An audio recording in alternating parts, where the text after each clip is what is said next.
Good morning, folks. This is Kurt Von Onen, your host of the Mañana morning check-in.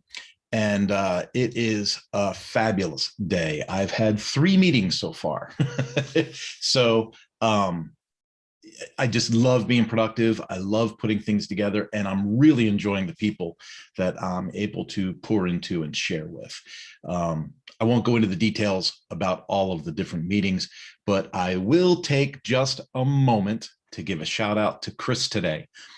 Chris jumped out and gave me an email yesterday that was just over the top, overwhelmingly positive, and reinforces the efforts and the energy and the thing that I do here.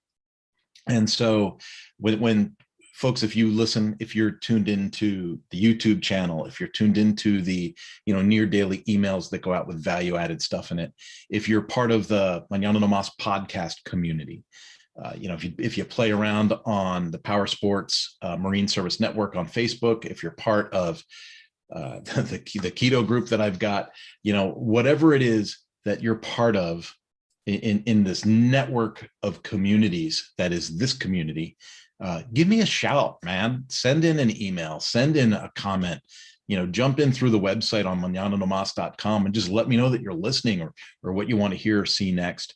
To get a message from somebody like Chris in that way, I got to tell you, it's the energy. It's like, hey, this is all worth it because people are listening. If you remember going back a couple of months ago, I told you I went to visit a dealership in Texas. And when I was at that dealership, the owner had called in, right? So there I am talking to the general manager. The owner calls in and he says, hey, is that guy from so-and-so going to be in today? And he goes, yeah, he's here now. It's Kurt. And he goes, what's his last name? And he goes, well, it's Kurt Von Onen, right? And this is on speakerphone. And the guy goes, you mean the Mañana no Mas guy?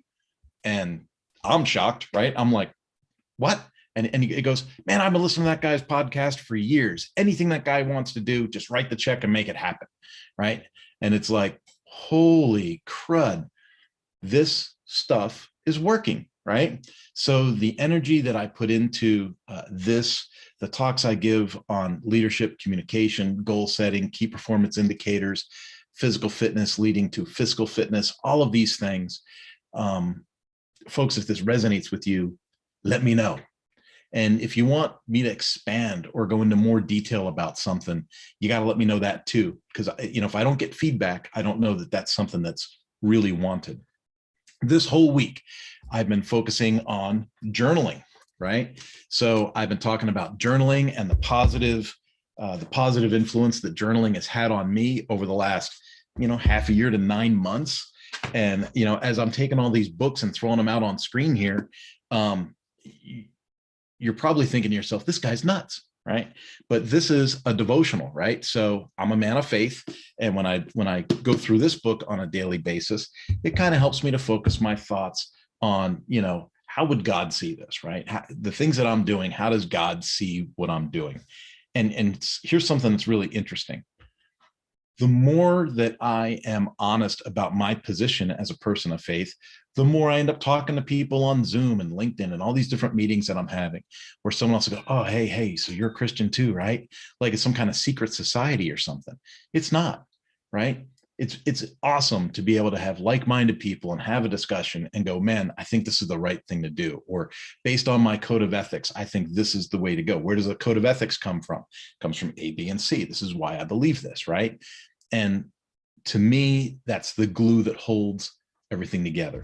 So I do the Leader's Heart with John Maxwell. The 5-minute journal was my first honest to goodness, real, journal to get started with. And I loved it because, it said, I'm grateful for these 3 things. What would make today great? These 3 things. And all of the emails I sent this week through the Mañana no Mas channel led back to a journaling course that I added to the Mañana no Mas Academy. Okay. Now here's something that's interesting. Just last week, I brought up journaling with someone that I work with in the Power Sports Academy. And then this week, I'm meeting with him again. And I go, hey dude, how's everything going? How's this? How's that? And he's like, man, I've been writing things down just like you said to do last week, and he starts sharing his journal entries with me.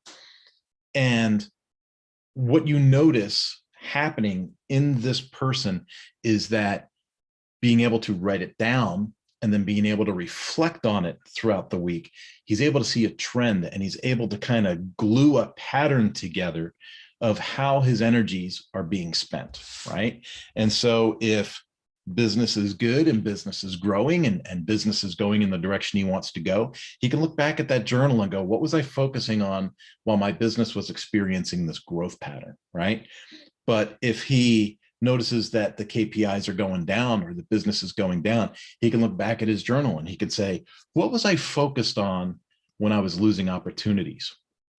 And then he's able to go, okay, I gotta tweak this. I gotta change my focus, right? And that's so important because what we choose to focus on is what we move forward with, right? Folks, turn on the news, turn on a podcast, look at your social feed, and you'll see what people are focusing on. I work a lot on the internet. I am connected to the internet a good portion of the day. And the stuff that comes through my feed, through my screens, just constantly being peppered by people, because you're there, right? Knowing about it and focusing on it are two completely different things. And you can choose what you decide to focus on, and you can choose whether to be positive, right? And find opportunities through obstacles and look for the silver lining on these clouds, or you can focus on the cloud, right? And so you make that decision and then you follow through on it. So I just remembered, this is like the second episode I'm going to put up on LinkedIn. So, and I already mentioned LinkedIn, so that's great. That's another example, right? I need to focus on what audiences am I adding to these circles. And I recognized last week that since LinkedIn had not yet approved me for lives, I was missing out on the 5,000 people that are connected to me through LinkedIn and promoting a daily message with LinkedIn. So these messages are getting posted from the YouTube live over to the LinkedIn channel, right? And so that's just another example of what I was talking about. It's you choose what you want to focus on and then look for those growth opportunities. If I take these messages and I post them to LinkedIn, and then I see over time that my subscribership grows in my Mañana No Mas YouTube channel, then that's going to tell me that I have focused and made a decision that has netted some growth, right? Conversely, if I see that I'm losing subscribers, well, then I got to look at, what else am I doing in this environment that's causing me to lose listeners? So, folks, if you want to jump in and give me some comments, some feedback, let me know something that you really want to see coming in these daily emails. I am all ears, man. I am ready to kind of meet the needs of where you're at. Other than that, have an awesome day and a great upcoming